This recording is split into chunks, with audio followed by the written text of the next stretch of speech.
Francesca Thornton from Bloxham Stamps Limited, and this video is about line engraved stamps. One of the oldest and most fascinating methods of stamp printing, line engraved, is a term that collectors need to understand. Early Great British line engraved stamps are the oldest in the world and some of the most fascinating for collectors. Ones that display certain key features set them apart from modern stamps, which are produced using more technologically advanced and mass production methods.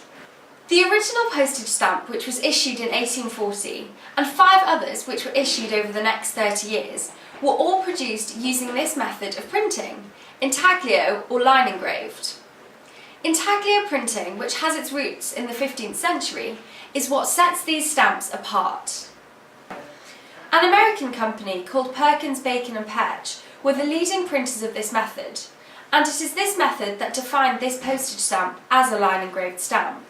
In essence, the process of intaglio printing, which is more commonly known as line engraved printing, is actually quite simple. An image is etched or inset onto a plate, making a die cast of sorts. Next, ink is applied to the surface of the plate using the wiping or dabbing method, which is designed to pool the ink into the etchings. After this, any excess ink is removed with a cloth, which is meant to limit the ink to the incisions. Once properly prepared, a dampened piece of paper is placed over the surface of the plate, and a blanket is placed on top of it to keep it in place. The plate and the blanket are put through a high-pressure rolling press, which pushes the paper into the etches on the plate. What remains is a piece of paper with the image embossed on it, and ink raised bits anywhere that the plate had etching.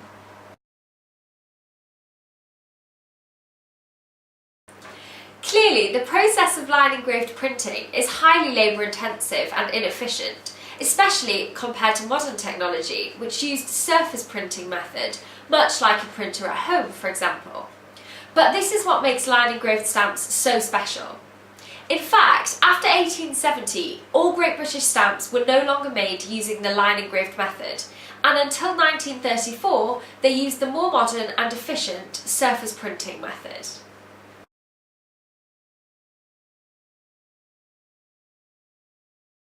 Once collectors learn about the amazing method of line engraved stamp production and see the beauty of these first stamps that were ever in the world, it is natural to want to collect them. However, the collection of Great British line engraved stamps in the world is actually extraordinarily limited. It is, however, possible for you to obtain a good, basic collection in relatively good condition without having to take a second mortgage out. Most philatelists only acquire the penny black, penny red and twopenny blue for their private collections. There are many ways of collecting these issues. Some collectors who want a challenge collect only their initials, as all these issues have corner letters, which run from AA to AL and then all the way to TA and TL. If your initials don't fit this pattern, you could reverse it. For example, my name is Francesca Thornton. Whilst I couldn't get an FT, TF would be available. But, since only 1 in every 240 stamps would qualify for this, it is a very time-consuming collection. Most collectors collect by value, issue, or even one stamp. The most common line engraved stamp to collect is, of course, the penny black, because these can be collected by plate or cancellation, for example. If you would like any more information on the penny black, or indeed the Maltese cross cancellation, please see our other YouTube videos.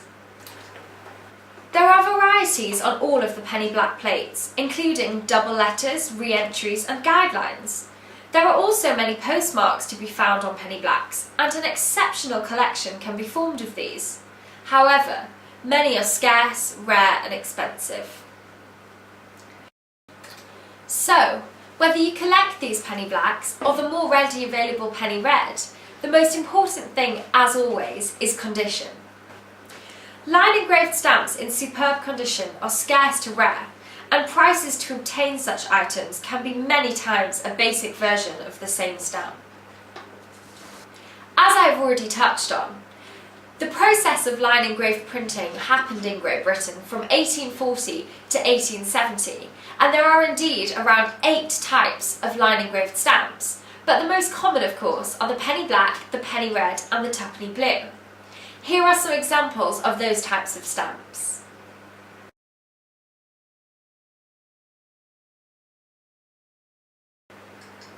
Knowing about and appreciating the line engraved stamp is so important for philatelists, especially since Great Britain led the globe in the prepayment of post. Armed with this knowledge about line engraved stamps, it is possible to grow one's collection and not fear being taken advantage of by sellers. In fact, this knowledge also makes philately much more fun and interesting. As always, if you would like any more information about line engraved stamps or anything about stamps in general, please do not hesitate to contact us on the details below. For now, that's all from me at Bloxham Stamps Limited.